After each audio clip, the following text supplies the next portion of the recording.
Bonjour à tous, je m'appelle Marie Melmans, je suis étudiante de doctorat à l'Université McGill au laboratoire des carburants durables et je vais vous présenter mon projet de thèse sur l'étude expérimentale de la stabilisation et des émissions de monoxyde d'azote de flammes d'hydrogène diluées à la vapeur d'eau.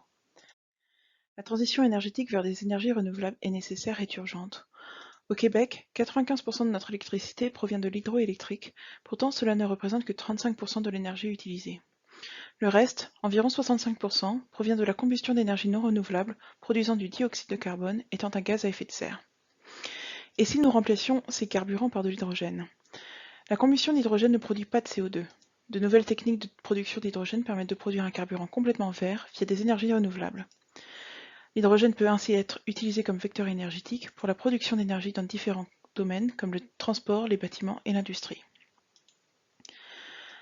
Dans le secteur industriel, représentant près de 40% de la demande en énergie, la production d'énergie se fait principalement par combustion au travers de turbines à gaz. Celle-ci est branchée au réseau électrique au travers d'un générateur. Ces turbines fonctionnent en brûlant du diesel, du gaz naturel ou du biocarburant, produisant notamment du CO2.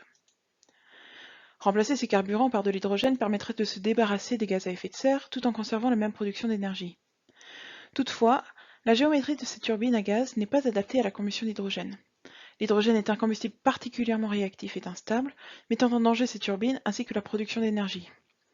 Pour mitiger ces problèmes et diminuer la réactivité de ce carburant, il est possible d'utiliser la dilution par de l'eau. Cela permet donc de stabiliser la flamme et de maintenir le même niveau de production d'énergie sans avoir à modifier la géométrie des turbines actuelles. Cela peut également être utilisé pour contrôler un autre type de polluant, le monoxyde d'azote, dangereux pour la santé et fortement régulé. La dilution par de l'eau est une technique déjà largement utilisée et bien connue, notamment dans les moteurs automobiles et les turbines à gaz. Toutefois, les études de la dilution par de l'eau sont en très faible nombre pour l'hydrogène. C'est pourquoi mon projet porte sur l'étude de la réactivité des mélanges hydrogène-eau ainsi que sur la mesure des émissions de NO de ces mélanges. Pour étudier la réactivité et les émissions de flammes composées d'hydrogène et d'eau, nous devons reproduire ces mélanges en conditions contrôlées. Les flammes sont reproduites en utilisant un brûleur à flamme de stagnation.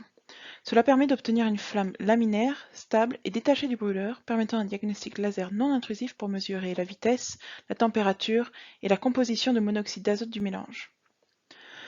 Ces mesures peuvent être utilisées dans le développement de modèles thermodynamiques qui permettront de mieux caractériser le comportement de ces flammes. Ces données permettront de déterminer le domaine opérationnel des mélanges hydrogène-eau dans les turbines à gaz et seront utilisées pour la conception de celles-ci par les manufacturiers. Cela permettra de résoudre certains des défis associés au remplacement des carburants fossiles par l'hydrogène et ainsi contribuer à la transition énergétique mondiale. Merci de votre attention.